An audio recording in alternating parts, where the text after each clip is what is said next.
if you are constantly pouring knowledge and information into your cup, you're likely overflowing.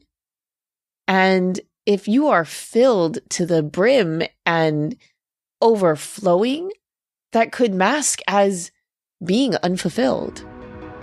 Welcome to the Seeds of Growth podcast. My name is Pumehana Palmer. I'm a mindset and growth coach to new real estate agents, small business owners, and high-achieving female entrepreneurs. I believe that true success happens from the inside out, and I'm on a mission to plant seeds of growth and transformation, one powerful conversation at a time.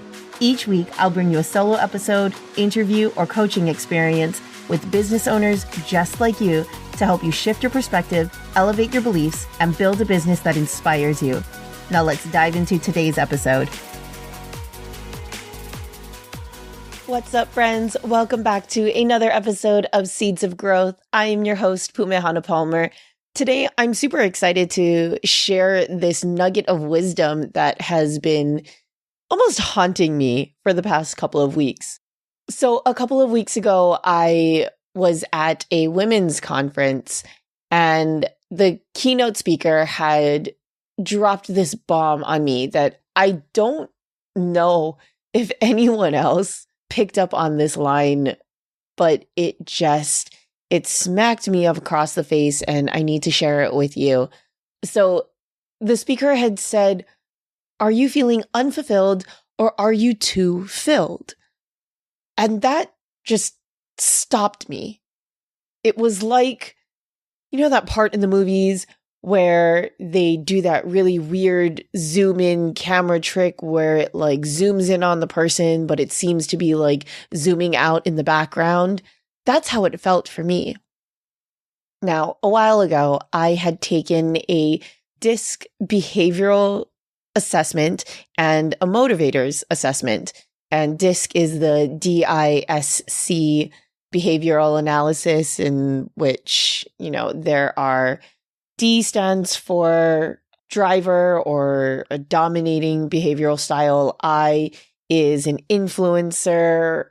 S is stable. And C is pretty much like a cognitive kind of data-driven person. And I can totally do another episode diving into these things. But along with that test also came a motivators test.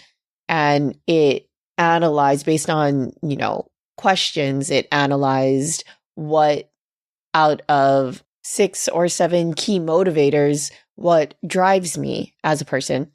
And my number one motivator is theoretical. So I am very logical and I have a thirst for knowledge. So I'm the person that, like, literally right now I have 1, 2, 3, 4, 5, 6, about 9 unread books right next to me. And that saying or her comment of, "Hey, are you unfulfilled or are you just too filled?" really struck me, because if you think about us as a sponge, for a lot of us out there, we are thirsty for knowledge. We always want to know, hey, what's next? What's the newest thing on the market? Or even just why we go into these deep dives of research on why certain things are the way they are, or learning about, you know, be it the mind or business strategies or tax strategies for some of us, because it is that time of year. Calling all my entrepreneurs out there. We want to know more. And I realized, when was the last time I squeezed myself out? And obviously I do, because I share the information that I know with you guys, and I have my weekly newsletter. But sometimes I don't know if it's enough for the amount of information that gets input into me. The export ratio is off. And another way to think about it is, if you're a cup, if you are constantly pouring knowledge and information into your cup, you're likely overflowing. And if you are filled to the brim and overflowing that could mask as being unfulfilled. So my challenge for you is to ask you, what do you need to do to pour out of yourself? What do you need to do to pour from your cup into somebody else's, or just squeeze out that sponge? And for some of you, squeezing out or pouring from yourself is going to look different. There's so many things that you can do. You can have a conversation with a friend. You can talk to your partner, tell your partner or even your kids, hey, this is what I learned today. You could write in your journal, if that's something that you don't quite want to or are ready to share with the world or shout at the rooftops, just write it in your journal. Keep it for yourself, but you do need to express it somehow. You could go live on Instagram, write a blog post, or record a YouTube video, anything. Something to let this information, this valuable information out of you. Share yourself, share of yourself. Hell, there's so many people out there who share crazy, ridiculous YouTube videos, but they're entertaining nonetheless. So what is it that you can do? How can you make an impact? How can you express yourself and pour from your own cup? Because once you make some room for that, there's much more room for you to gain more information, gain more knowledge, create more golden nuggets for yourself and for others. For a lot of us overthinkers out there, if you think of our time and attention as a flashlight, all too often we leverage our self-awareness and our need and want for self-improvement and transformation.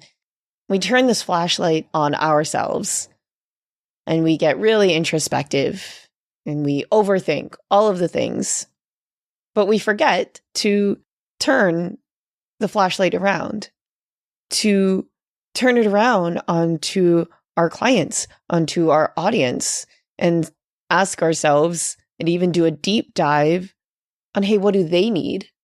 What are some of the challenges that my audience is facing? And that's something that I do. That's a practice, because I'm not a master at it. But when I can feel myself getting too much in my head, spiraling downward, this idea of the flashlight and turning it around onto myself and onto other people kind of allows me to pause and to get really, really present. The other night I was flipping through, I think it was HBO, the HBO Plus, whatever streaming service it is. And I came across this movie, I think it was made in like 2013 or something, with Miles Teller and Shailene Woodley. And the title was The Spectacular Now. I didn't watch it because as much as I love a good rom-com, part of me also doesn't want to ruin that profound title for myself, because the now really is spectacular, and it can be if you allow it to. All too often, we ruminate over the past, things that we've done, things that we've said, things that other people have done and said, or we worry about the future. What are other people going to say? What's going to happen if? What's going to happen when? That we forget that the right here, right now can truly be spectacular. And it's up to us to see it that way and to create it. So with that, friends, I leave you with that question of, are you feeling unfulfilled? Or are you just too full? I hope this episode served you. Go ahead and leave me a comment or drop me a DM with any of your personal nuggets. Or if there's anything that you'd like to hear, anything that you're struggling with or challenged by, I'd love to have a chat, and I'd love to talk about it on the show. Thanks so much, guys. We'll see you next time. Aloha. Thanks so much for listening. If this episode served you, please do me a small favor and head to your favorite podcast platform to rate and review the show. Your small act will play an exponential role in getting these powerful conversations out into the world. Be sure to connect with me on Instagram at @PumeHanaPalmer and DM me with your insight and takeaways. See you next time. Aloha.